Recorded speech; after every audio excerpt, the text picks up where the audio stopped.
সেখানে মূলত রাজনৈতিক দলগুলোর অঙ্গীকার থাকে যে আমরা এই কাজগুলি করব।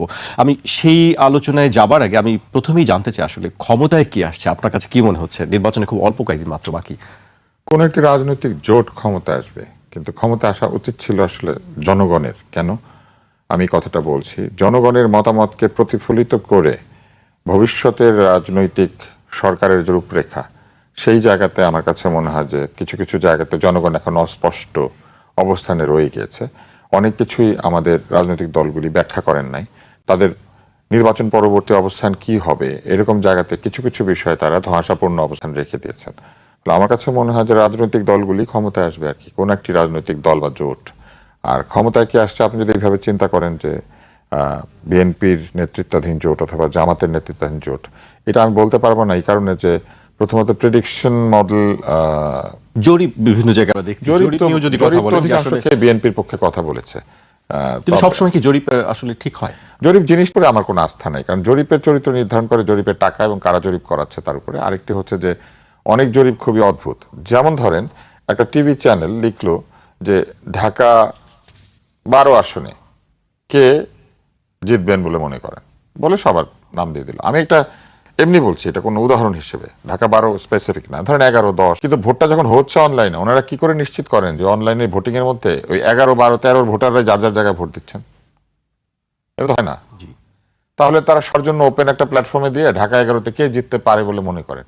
এখন ওই সময়ে ওই জরিপটা যার চোখের সামনে যাচ্ছে, সেইখানে যেসব দলের অ্যাক্টিভ ভোটাররা বা নন ভোটার ইভেন, কারণ ওইখানে তো এটাও বোঝা সম্ভব না যে ওনার বয়স 18 না 18 নিচে, যারা ওইখানে ইয়েস নো দিচ্ছে, এবং তার ভিত্তিতে বলে দেওয়া হচ্ছে, জরিপ করে দেখা গিয়েছে ঢাকা 10 আসনে তমুক জিতছেন, ঢাকা 11 আসনে তমুক জিতছেন।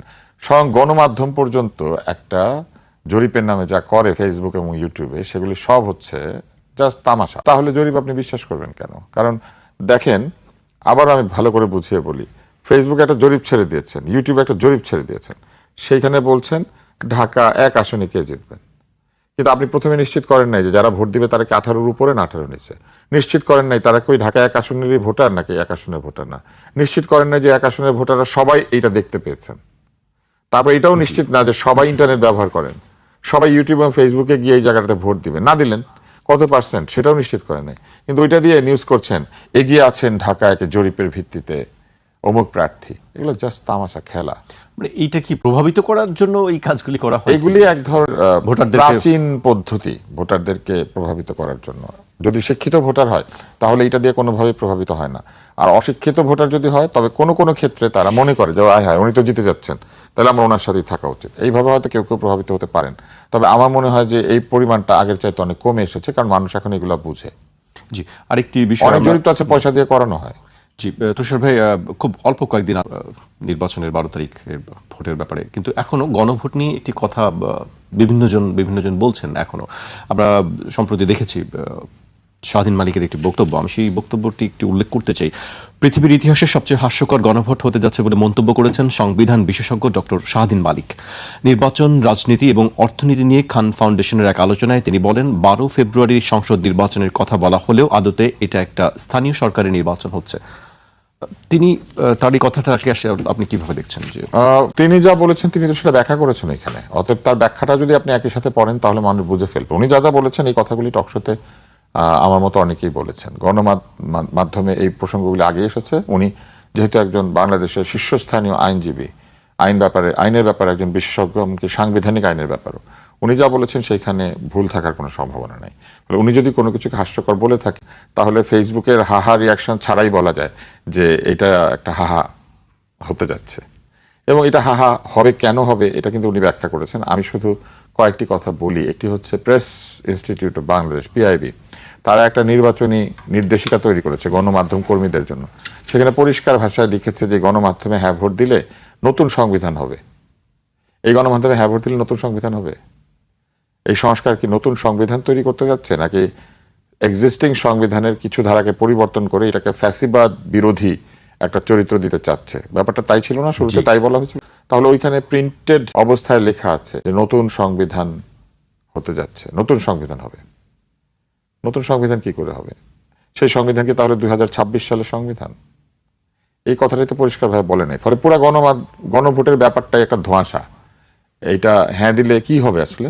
জি, এটিও প্রশ্ন যে হ্যাঁ, হ্যাঁ, কি হবে? জয়ী হলে কি হবে বা না জয়ী হলে কি হবে, হ্যাঁ, হ্যাঁ জয়ী হলে কি হবে, হ্যাঁ জয়ী হলে কি হবে না, এই ব্যাপারগুলি খুব পরিষ্কারভাবে ওনারা বোঝান নাই। ওনারা কতগুলি পজিটিভ জিনিসপত্র এখানে দিয়ে একটা প্রচার অভিযান শুরু করেছেন, যেখানে বারবার বলার চেষ্টা করেছেন যে এইগুলি হলে আর ফ্যাসিবাদ আসবে না। আমি একটা টেলিভিশন অনুষ্ঠানে রিলে, মানে সংবাদের রিলে দেখেছি, বাংলাদেশের একজন সুপ্রিম কোর্টের আইনজীবী, সুপ্রিম কোর্ট হচ্ছে বাংলাদেশের সংবিধানকে আপহোল্ড করে, সুপ্রিম কোর্ট হাইকোর্ট হচ্ছে এই সংবিধানকে রক্ষা করে, তাই না, একটা রক্ষা কবচ। সেখানকার আইনজীবী সংবিধানটাকে লিটারেলি ছুঁড়ে ফেলে দিয়েছেন, ঢিল মেরেছেন। সুপ্রিম কোর্টের দায়িত্ব কি ছিল আসলে আমরা জানি না। যারা সংবিধানের রক্ষাকর্তা তারা কি এই আচরণটাকে সমর্থন করেন কিনা মানুষ তো এটা জানতে চাইতে পারে, কারণ আমরা তো পড়েছি যে সংবিধানের মর্যাদা রক্ষা করা দায়িত্ব। তাহলে কি আমরা যে কেউ সংবিধানটাকে যে কোনোখানে ছুঁড়ে ফেলতে পারবো? আমরা কি এটাকে যে কোনোখানে ঢিল মেরে ফেলে দিতে পারবো? ময়লার ডিপোতে ফেলে দিতে পারবো? আসলে পারবো কিনা এটাই জানার ইচ্ছা। ঠিক একইভাবে এই যে গণভোটটি আয়োজিত হতে যাচ্ছে, এখানে তারা যে বিষয়গুলি বলেছেন, সেখানে বলেছেন যে গণভোটের ফলে ফ্যাসিবাদ আর আসবে না। ফ্যাসিবাদ আসা না আসা কি সংবিধানের উপর নির্ভরশীল? ফ্যাসিবাদ প্রথমেই এসে ওই যে আমাদের এখনকার যে অন্তর্বর্তী সরকার আছেন, ওনারা যে সংবিধানের অধীনে শপথ নিয়েছেন, ওনারা নিজেরাই সংবিধানটাকে বিভিন্ন জায়গাতে উল্টেপাল্টে ফেলছেন না? ফেলার সময় কি বলছেন? আমাদের ম্যান্ডেট আছে, আমাদের বিপ্লব আছে, আমাদের অভ্যুত্থান আছে। ফ্যাসিবাদ তো একইভাবে বলবে, আমি জানি জনগণ এটা বলেছে, আমি জনগণের লোক, আমি জনগণের বাপ মা, বলে না ফ্যাসিবাদ? জি, আমি খাওয়াই, বলেন তো। এগুলো বলতে পারলে ফ্যাসিবাদ ওনারা যে সংবিধানটা সংস্কার করবেন ওইটাকে একইভাবে বদলাই দিবেন। কিন্তু সংবিধান দিয়ে ফ্যাসিবাদ আটকানো যায় না। কে আটকাতে গেলে মানুষকে স্বাধীন চেতা হতে হয়, আইন বুঝতে হয়, নিজের অধিকার সম্পর্কে সচেতন হতে হয়, এবং তারপরেও পৃথিবীর বিভিন্ন দেশে ফ্যাসিবাদ এসেছে। এই যে ফ্যাসিবাদ, এটা কি কোনো দরিদ্র দেশে উৎপত্তি হওয়া বিষয়? এটা উৎপত্তি হয়েছিল ইটালিতে। ইটালি হচ্ছে ইউরোপের একটি সক্ষম দেশ ছিল যখন ফ্যাসিবাদ এসেছে। মুজোলিনির হাতে এই ফ্যাসিবাদের সৃষ্টি। ফ্যাসিবাদ শব্দ, এটার আসল উচ্চারণ হচ্ছে ফ্যাসিবাদ, ফ্যাসিস্ট, কিন্তু আমরা এটাকে ফ্যাসি বলি কারণ দন্তস্ব দিয়ে বানান করার কারণে। বাঙালি বুঝবে না, তাই এটাকে ফ্যাসিবাদই বলতে হয়। ফ্যাসিবাদ বললে আবার এখন লোকে বুঝবে না, ভাববে ফাঁসি নিয়ে কথা বলছি। তো এখন যে এটা ইটালি থেকে আসে নাই, তো কেমনে আসলো? উন্নত বিশ্ব থেকে এটা তৈরি হলো কেন? আরেকজন যে ছিলেন জার্মানিতে, জার্মানি তখন ইউরোপের সবচেয়ে উন্নত দেশগুলো একটা জায়গায় পৌঁছে গিয়েছিল না, শিল্পোন্নত দেশ। শিল্পোন্নত হওয়ার কারণে তারা যুদ্ধ করতে পেরেছে। ফ্যাসিবাদী আমরা স্পেনে দেখি নাই, ফ্র্যাঙ্কো। তাহলে এত উন্নত দেশে, এত উন্নত দেশে এটা আসলো কিভাবে? ওনার বিধান বানাতে পারে নাই, সেজন্য এসেছিল? মোটেও না। ফ্যাসিবাদের প্রথম আচরণই হচ্ছে সে সংবিধান ছুঁড়ে ফেলে দেয়। এখন এই গণভোটে বলা হয়েছে যে গণভোটের কারণে ফ্যাসিবাদ আসবে না। ভালো কথা, আসবে না, কিন্তু এই গণভোটে হ্যাঁ হলে তো শরিয়া আইনও প্রচলিত হবে না, শরিয়া আইন করা সম্ভব না। কিন্তু গতকালই সম্ভবত একটি রাজনৈতিক দল তাদের ইস্তেহার দিয়েছেন। আমি একটা লাইন শুধু বলবো। তারা বলেছেন যে তারা বিভিন্ন ধরনের ব্যবস্থা নেবেন। তার মধ্যে তারা একটি জায়গায় বলেছেন যে তারা পার্সোনাল ল, ধর্মভিত্তিক পার্সোনাল ল চালু করবেন। জুলাইয়ের সনদ কিন্তু যে কোনো ধরনের ধর্মভিত্তিক আইন প্রতিষ্ঠার বিরুদ্ধে। ধর্মভিত্তিক আইন প্রতিষ্ঠা করা যাবে না জুলাই সনদ হলে। তাহলে এটা হ্যাঁ হলে পরে ওনারা যদি জুলাই সনদের পক্ষে থাকেন, তাহলে personal law based on religion এটা কিভাবে হবে? এটা তো ব্যাখ্যা করতে হবে।